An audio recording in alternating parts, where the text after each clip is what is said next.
For the purpose of my presentation, I want you, the esteemed members of the audience, to put on your alcohol marketer's hat, while I put on my ignorant PhD student who thinks their research can change the world hat and revel in my own glory while I have your attention. Now, I'm here today to answer an important question for you alcohol marketers. That is, how do we sell more beer to North Queenslanders?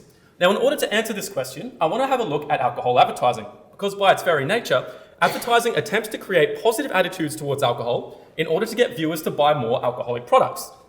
Now, turn your attention to the numerical value shown at the bottom of my slide here.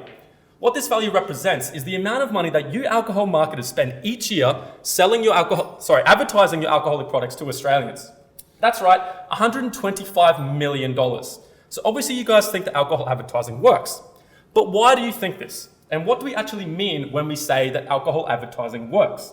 Surprisingly, there has been very little research which has looked at the influence of viewing an alcohol advertisement and then having a look at the immediate influence this has on both attitudes and behaviours.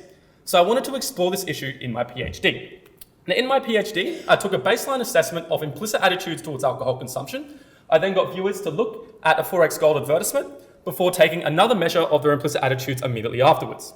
Now, in a nutshell, an implicit attitude is an automatic evaluative association of a target object that we are said to have little to no conscious control over.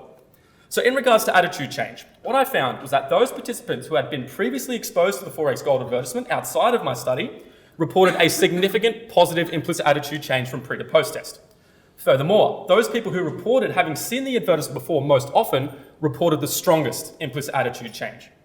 So it seems as though viewing an advertisement can influence attitudes. Now, I can see some of your marketer minds ticking over. It's all well and good to get a change in attitudes, but what we really want here is a change in behaviours. Well, trust me, it gets better. Now, in regards to drinking behaviour, I once again got viewers to look at a 4X Gold advertisement. I then gave them a plastic cup full of beer. So you can imagine that I was a very popular researcher at the time. Now, in regards to drinking behaviour, what I found was that those participants who had previously seen the 4X Gold advertisement outside of my study consumed almost twice as much beer in the lab than those participants who had never seen the advertisement before. That's right, okay? So that's very impressive. Now, this is really good news for you marketing gurus, because it seems as though a single 30-second exposure to an alcohol advertisement can not only activate a positive evaluation of alcohol, but it may also increase immediate drinking behaviour. So my message to you alcohol marketers is a clear one. Keep spending obscene amounts of money on alcohol advertising in order to sell more beer to North Queenslanders.